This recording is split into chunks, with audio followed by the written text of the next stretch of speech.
¿Quién es el mayor? ¿Quién es el mejor? ¿Quién es el más grande? Y desde luego no me estoy refiriendo ni haciendo alusión a la persona de nuestro Dios. Son preguntas que nosotros nos hacemos con cierta frecuencia. Hasta cierto punto forman parte de nuestra cotidianidad, pues siempre andamos metidos, sea de una forma pasiva o activa, en una competencia. Nadie tiene la aspiración natural de ser el menor o el más pequeño. Al menos yo no conozco a ninguno. Todos apuntamos al más grande. De hecho, hasta votamos mal en las elecciones solo por querer votar por el que va a ganar. Porque no queremos ser de los perdedores. Permítanme ilustrar esto con algunas declaraciones de visión de algunas instituciones.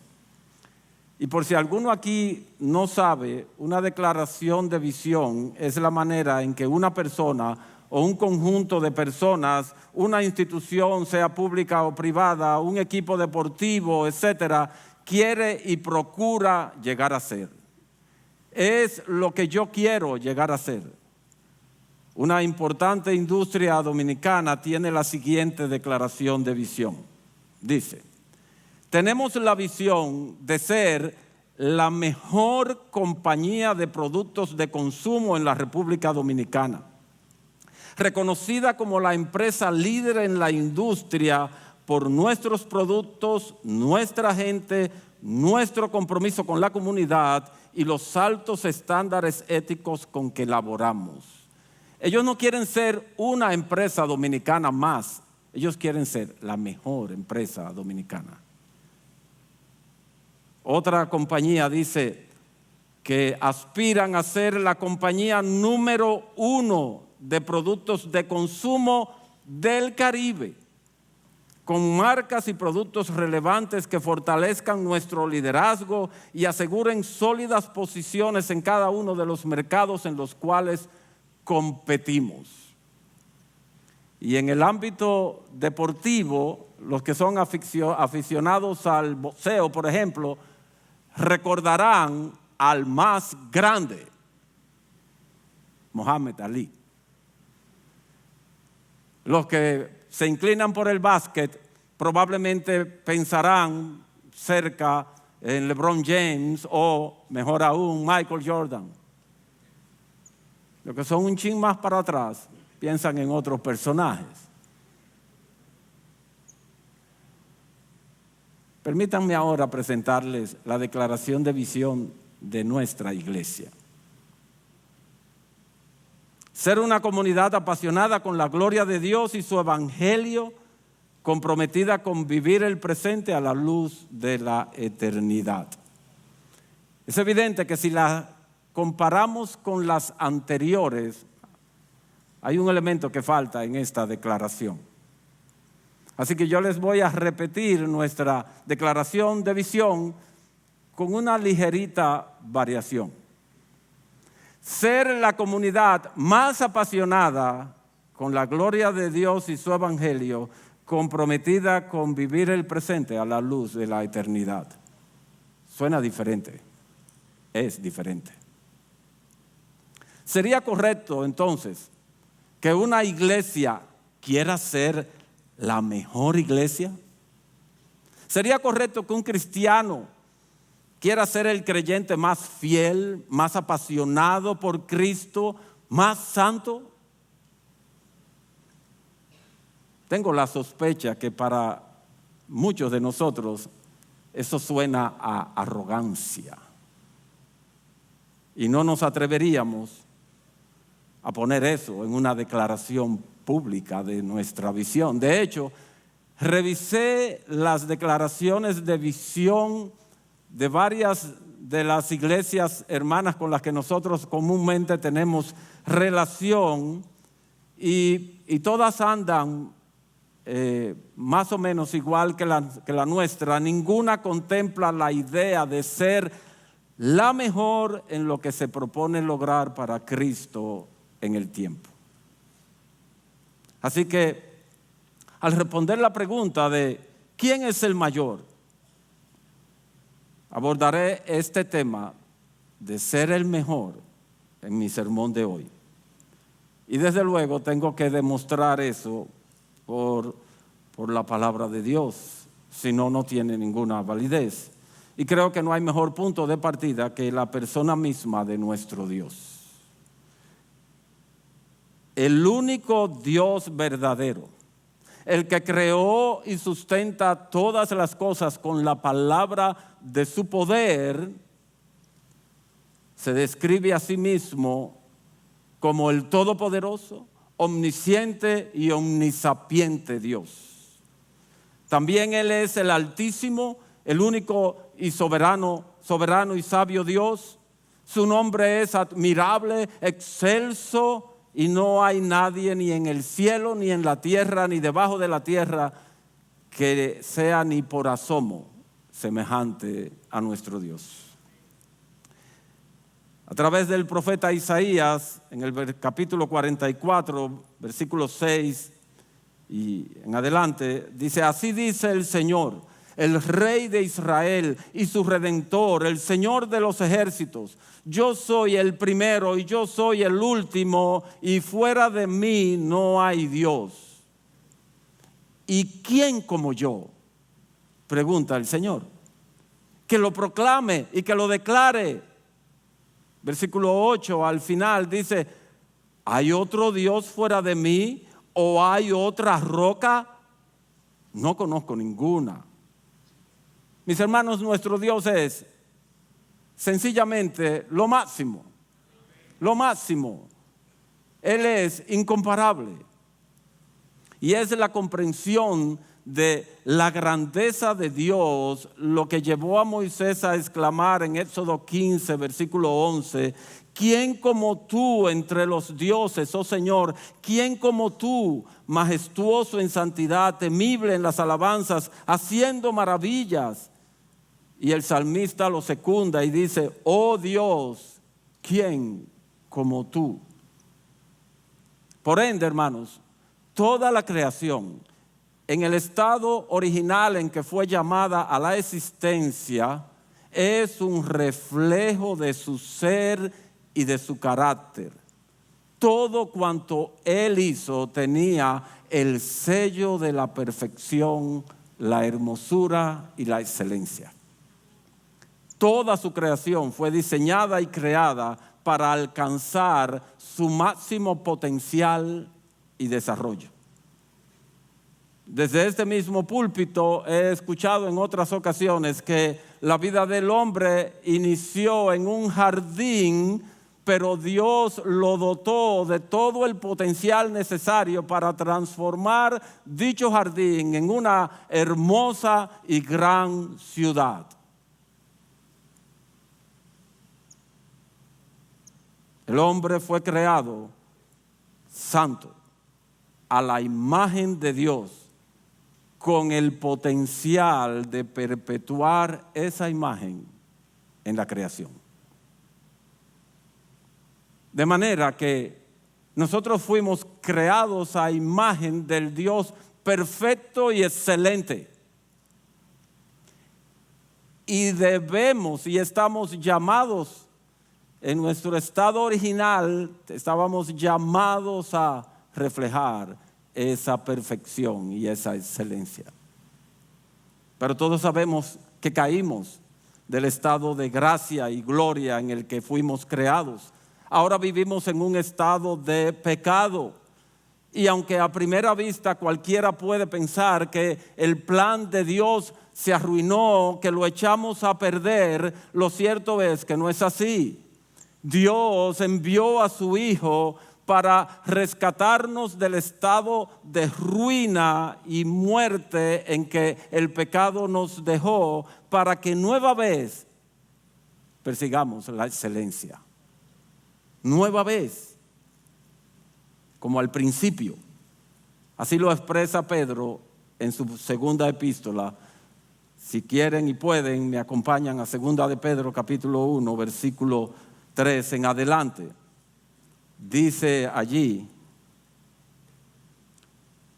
pues su divino poder nos ha concedido todo cuanto concierne a la vida y a la piedad, mediante el verdadero conocimiento de aquel que nos llamó por su gloria y excelencia. Y quédense con esa palabra en su mente. Hagan como los que dan recetas de cocina, reserve. Póngalo ahí, versículo 4. Por medio de las cuales nos ha concedido sus preciosas y maravillosas promesas, a fin de que por ellas lleguéis a ser partícipes de la naturaleza divina. ¿Y cómo es la naturaleza divina? Perfecta y excelente. Habiendo escapado de la corrupción que hay en el mundo por causa de la concupiscencia, por esta razón también obrando con toda diligencia, no con poca diligencia, con toda diligencia, añadid a vuestra fe virtud.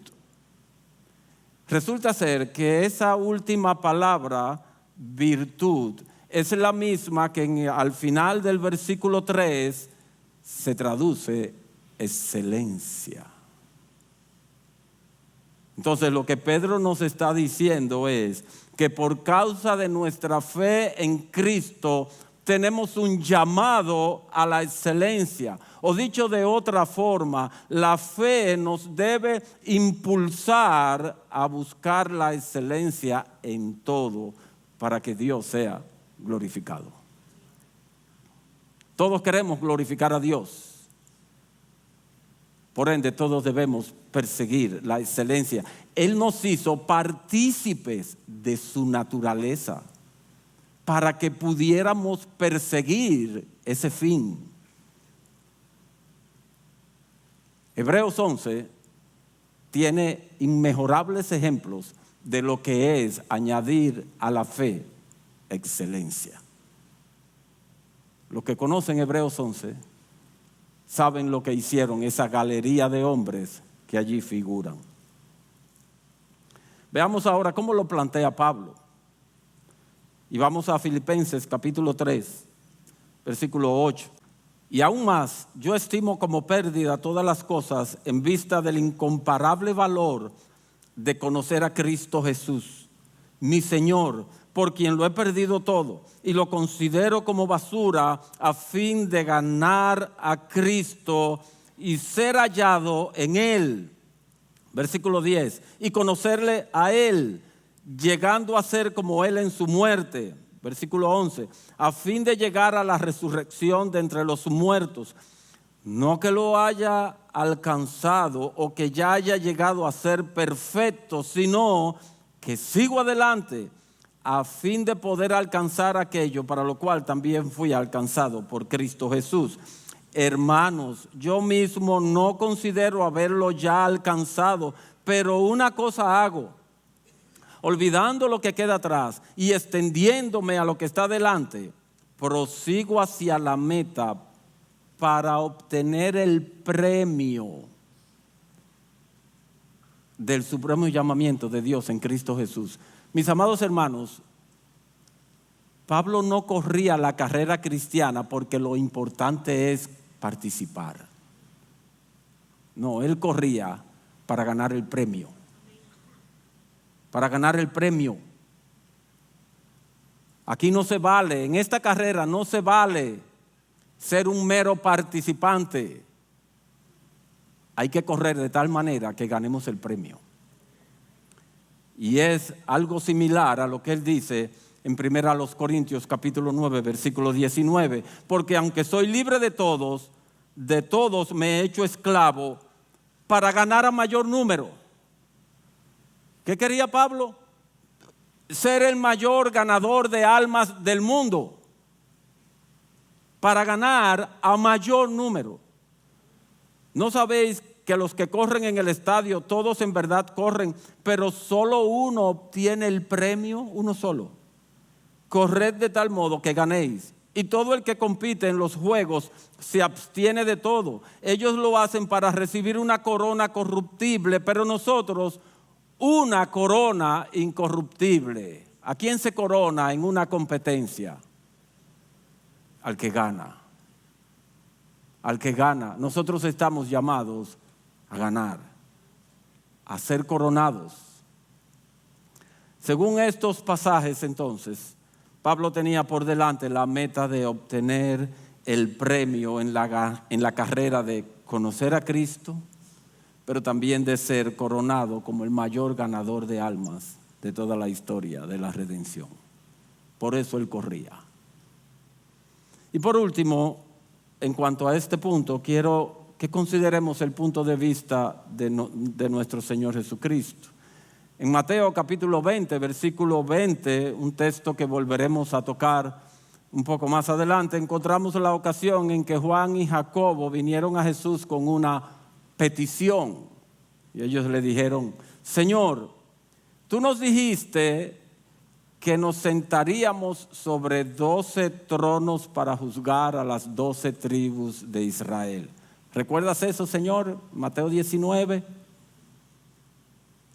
Sí, nosotros queremos que los nuestros estén en el mejor lugar. Uno a tu derecha y el otro a tu izquierda. Señor, queremos las dos primeras posiciones. Nada más y nada menos. Aunque los demás discípulos se escandalizaron, el Señor no perdió la oportunidad y trajo una oportuna enseñanza. Él no les dijo que sus aspiraciones eran pecaminosas y faltas de humildad. No, Él les dijo que sencillamente que tenía un costo alto, pero no les reprochó por querer ser el número 1 y el número 2. Y a continuación les dice a todos que en su reino se puede aspirar a ser grandes y a ser primeros. En el versículo 26, Él les dice: no ha de ser así entre vosotros, sino que el que quiera entre vosotros llegar a ser grande, tiene que hacer tal cosa. Y en el versículo 27 le dice: y el que quiera entre vosotros ser el primero, tal lo otro, como yo. Y Él se pone como el máximo ejemplo. De manera que no es arrogancia querer ser el primero en el reino de Cristo. No es pecaminoso per se. Se puede desear y se puede trabajar para hacerlo. Y estoy dando por sentado que el reino de Cristo no se limita a la iglesia. El reino de Cristo es todo cuanto existe y todo lugar donde nosotros nos desenvolvemos. Ahora bien, nueva vez, en nuestro estado caído, la búsqueda de la excelencia se ve amenazada, afectada por pecados como el orgullo, el egoísmo, la difamación, la falta de compasión y otros pecados similares. Creo que es por esta razón que ni en sueños ninguna iglesia se atrevería a externar públicamente que quisiera ser la mejor iglesia del mundo. Hay demasiados pecadores aquí que nos frenan en ese sentido. Nosotros no nos atreveríamos a poner eso en una declaración. No nos atreveríamos a decir que queremos ser la iglesia que mejor glorifica a Dios, la que más intensamente persigue la santidad, la que mejor recibe a sus invitados, la que más se integra al culto de oración semanal. No vamos a decir eso. Así que otro de mis propósitos en esta mañana es demostrar que debemos cambiar en alguna medida esa actitud. Que nuestro Señor Jesucristo espera que corramos de tal manera que ganemos el premio. Así que a la luz de Mateo 18 y una pequeña ayuda en Mateo 20, me gustaría compartir con ustedes 5 áreas en las que el Señor nos llama a ser los primeros, los mejores, los más grandes como iglesia y como individuos. Así que vayamos a Mateo 18 y vamos a ver el primero de ellos. Mateo 18, como ya leímos, los discípulos preguntan, ¿quién es entonces el mayor en el reino de los cielos? La respuesta a esta pregunta es el contenido de todo el capítulo 18. Este capítulo, para poner un poco en contexto, es el último de una sección que inicia en el capítulo 14, en la cual Mateo presenta a Jesús como el Mesías. Claramente presenta al Señor como el Mesías. Al inicio del capítulo 14 encontramos allí el cumplimiento de las palabras proféticas de Juan el Bautista cuando dijo: es necesario que Él crezca y que yo disminuya. Luego de eso, Mateo nos presenta a Jesús alimentando multitudes con pocos peces y panes, sanando multitud de enfermos, siendo reconocido por sus discípulos como el Cristo, el Hijo del Dios viviente, hasta llegar al momento culminante de esa sección, la transfiguración. Los discípulos debieron estar deslumbrados por la grandeza y la majestad de la gloria de Cristo, excepto porque a los ojos de ellos había una pequeña nube que hacía sombra a todo eso que ellos habían visto y palpado. En esa misma sección, en 3 ocasiones distintas, el Señor anunció su muerte. Y personalmente, y creo que muchos comentaristas también, creo que esta fue la causa por la cual ellos comenzaron a discutir entre ellos quién sería el mayor en el reino de los cielos. Y como se trataba de hombres pecadores, es casi seguro que la motivación de ellos no fue santa, sino más bien pecaminosa. De seguro que el orgullo, la codicia, el deseo de poder y otras linduras como esas dominaron el corazón de ellos. Pero a mí me llama la atención que el Señor no censura el deseo de aspirar a ser el mayor en el reino de los cielos. Él no les dice: ¿qué estupidez es esa que ustedes preguntan? Ustedes se están volviendo locos. Él no les dice eso. En lugar de eso, hace algo para mí sorprendente y aleccionador. Es como si Él les dijera: no hay ningún problema en que ustedes tengan esas aspiraciones, pero hay algunas restricciones que aplican, como diría un anuncio del día de hoy. Hay algunas condiciones para que ustedes lleguen a ser el mayor. Y de hecho, como comenzaremos a ver de inmediato, no tenemos el derecho de renunciar a ser el mayor. Porque alguien puede escudarse y decir: no, a mí eso realmente no me interesa, yo soy demasiado humilde como para aspirar a eso. No, nosotros no tenemos ese derecho. Todo lo contrario, debemos trabajar arduamente. ¿Recuerdan las palabras de Pedro? Poniendo toda diligencia.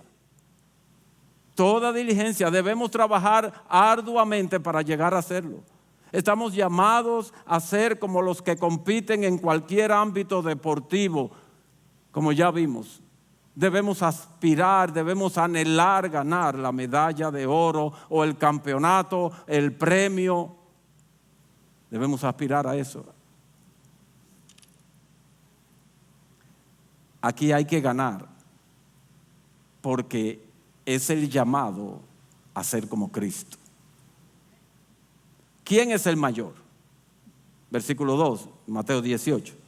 Y él, llamando a un niño, lo puso en medio de ellos y dijo: en verdad os digo que si no os convertís y os hacéis como niños, no entraréis en el reino de los cielos. Así pues, cualquiera que se humille como este niño, ese es el mayor en el reino de los cielos. Y el que reciba a un niño como este en mi nombre, a mí me recibe. ¿Quieres ser el mayor en el reino de los cielos? Claro que lo quieres.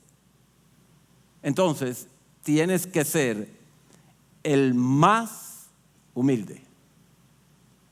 El más humilde. Fíjense bien, hermanos. El llamado del Señor no es a ser un mero humilde. Cualquier humilde. No, el llamado del Señor es a ser el más humilde en su reino. El más humilde entre todos sus siervos. Ese es tu objetivo. Ese es mi objetivo. Ese es el objetivo de todo cristiano. Ser el más humilde. ¿Por qué digo esto? Cristo dice: aprended de mí, que soy manso y humilde. Y en Mateo 20, Él dice: como yo. Y Pablo dice: sed imitadores de mí, como yo de Cristo. Entonces estamos llamados, tenemos una meta, un listón bastante alto, el más alto. Y como Pablo debemos extendernos hacia adelante, hacia la meta del supremo llamamiento de Dios en Cristo Jesús. El salmista dice en el Salmo 138, versículo 6: porque el Señor es excelso y atiende al humilde, mas al altivo conoce de lejos. Es interesante el significado del verbo que se traduce como atender. Significa ver, pero también significa encontrar deleite y satisfacción en algo o en alguien. De manera que Dios ve al humilde y encuentra deleite y satisfacción en él. ¿Y qué es lo que nosotros queremos, hermanos? ¿A qué es que debemos aspirar? A que Dios, por causa de nosotros estar en Cristo, apegados a Cristo, persiguiendo a Cristo, con los ojos puestos en Cristo, Él diga de nosotros: este es mi Hijo amado, en quien tengo complacencia. Esa debe ser nuestra aspiración. Para eso debemos ser humildes, porque Él se complace en el humilde.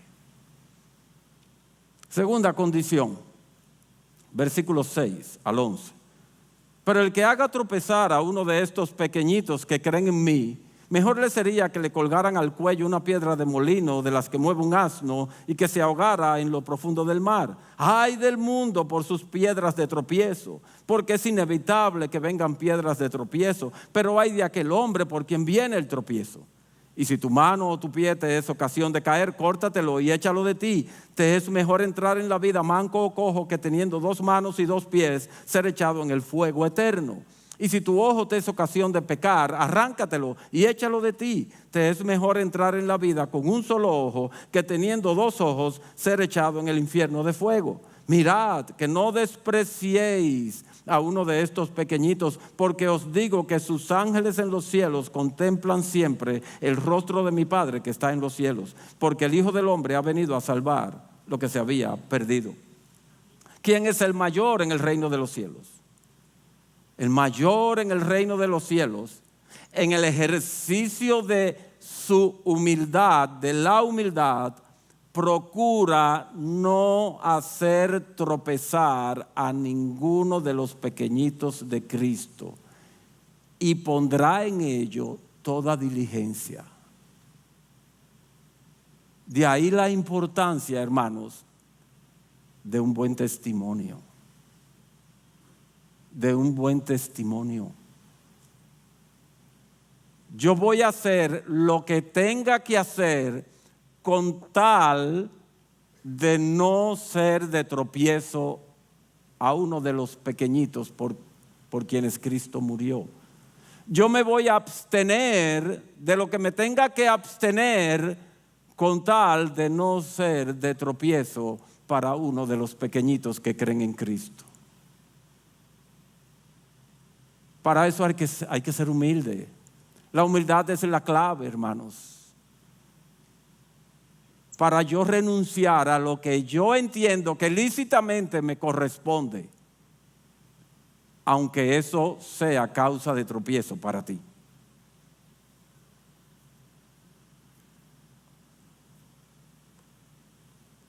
Y Cristo habla de posturas radicales. Si tu ojo derecho, sácatelo. Si tu mano derecha, córtatela. Hacer tropezar a otros es despreciarlos.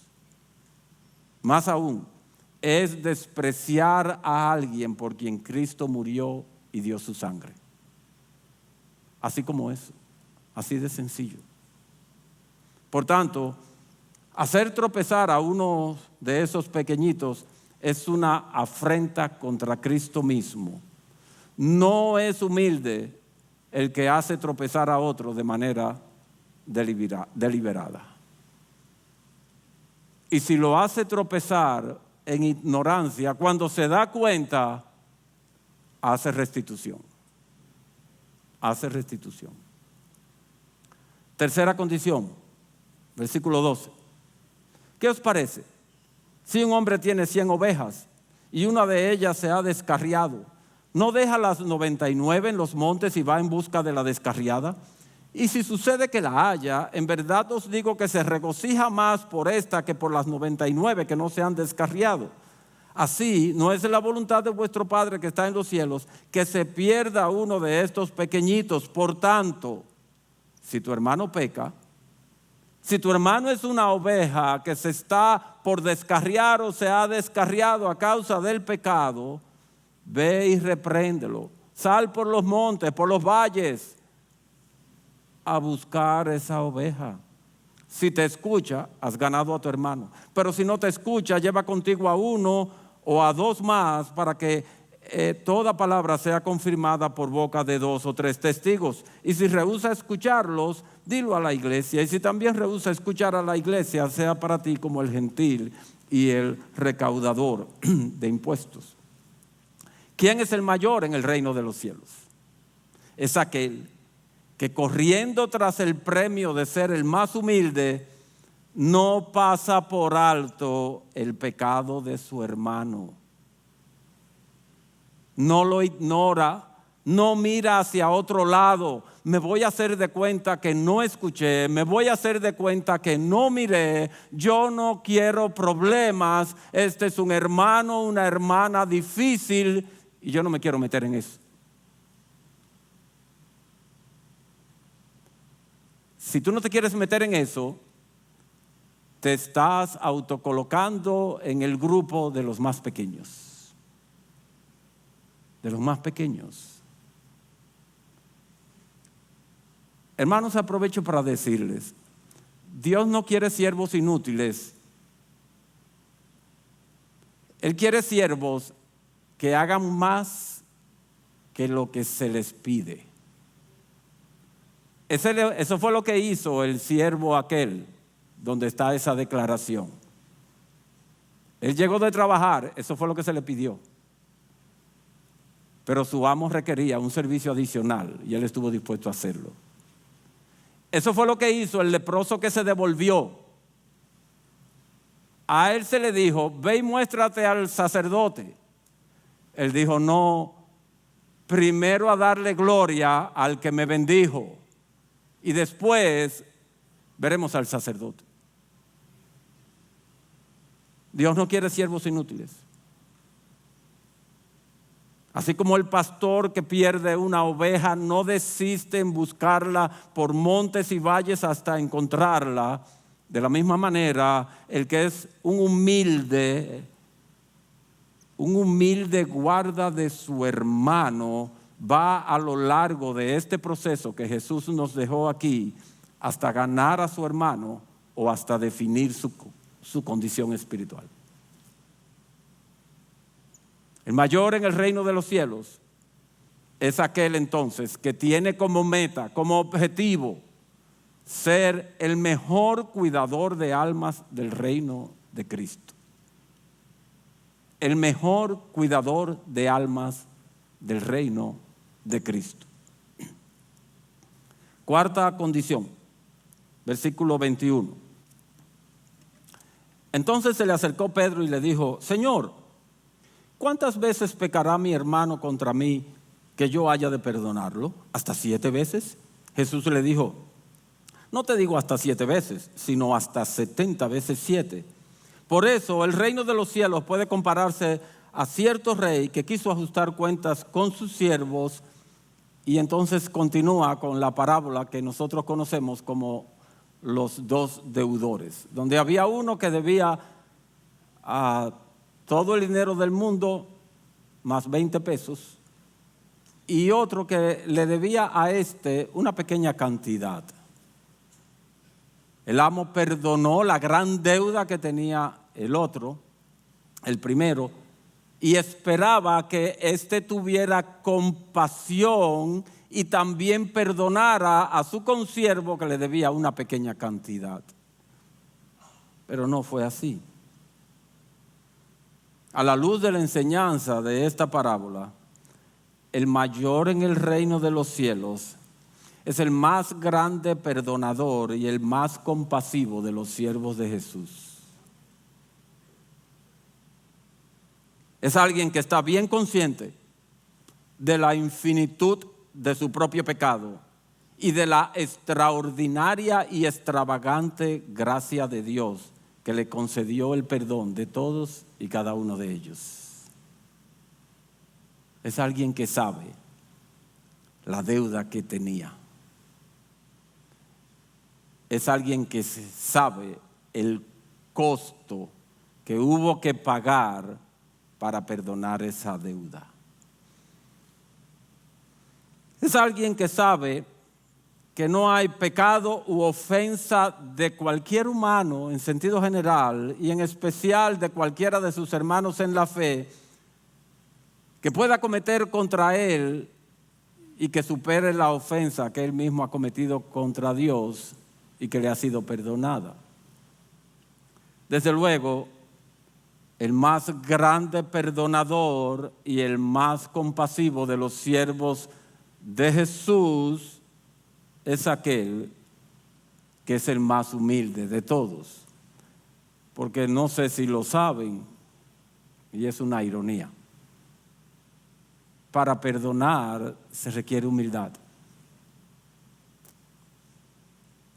Porque cuando a mí me ofenden, yo no sé a ustedes, pero en mi corazón lo primero que se levanta es la soberbia y el deseo de aplastar. Entonces, mientras eso sea lo primero que se levante, eso quiere decir que me falta mucho entrenamiento y mucha carrera por delante para llegar a ser el más humilde del reino de Cristo. Quinta condición. Ya fuera de Mateo 18, en Mateo 20, el Señor vuelve a anunciar otra vez en el versículo 17 que será entregado a los sacerdotes y estos lo entregarán a los gentiles y será muerto. Y de nuevo surgió el tema de quién sería el mayor. Y como ya les dije anteriormente, Jacobo y Juan vinieron ante el Señor con una petición. En tu reino queremos ocupar los 2 primeros lugares. Aunque el texto de Mateo dice que todos los discípulos se indignaron y se produjo una especie de Cristo, particularmente creo que el más afectado fue Pedro. ¿Quiénes eran los del círculo íntimo del Señor? Pedro, Jacobo y Juan. ¿A quién le estaban serruchando el palo? A Pedro. Lo estaban relegando al 3er lugar. De manera que aunque Mateo es muy discreto, yo creo que Pedro debió haberse molestado lo suficiente. Ellos quisieron sacar ventaja pidiendo primero. El que da adelante da 2 veces, dice un refrán. Así que, de todas maneras, yo no voy a abundar mucho en esto. Varias veces recuerdo que se ha predicado de este pasaje en esta misma iglesia, en este mismo púlpito, por lo que me limitaré a indicar que el más grande y el primero de todos tiene como objetivo alcanzar un servicio tipo Jesús. Esa es la meta. Servir como Cristo sirvió a la iglesia. Esa es la meta. Entonces, no se trata de ser un mero siervo. No, se trata de ser el más grande siervo de Jesús. El que más se asemeje a Él. El que más lejos llegue en la carrera cuando el Señor vuelva. En Mateo 24, cuando se habla del siervo fiel y prudente, dice: bienaventurado aquel siervo que cuando su Señor vuelva lo encuentre haciendo así. Esa es la meta. Y desde luego, esto no es posible para aquellos que no están dispuestos a ser los más humildes. No es posible para aquellos que no se toman el cuidado de no ser piedra de tropiezo para otros, sino que viven para sí mismos. No es posible para aquellos que no están dispuestos a ser guardas de sus hermanos. No es posible para aquellos que no exhiben una compasión semejante a la de Cristo. Tampoco podrán rendir un servicio tipo Jesús.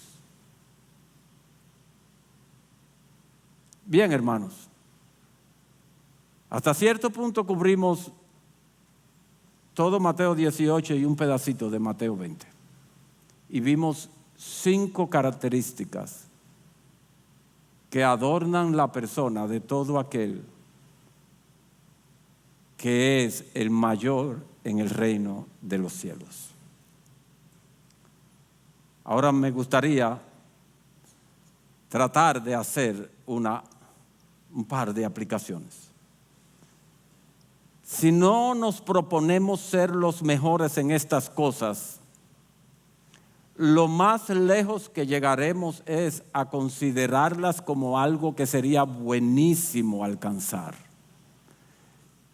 Y nos colocaríamos probablemente en el plano del perezoso que desea pero nada alcanza.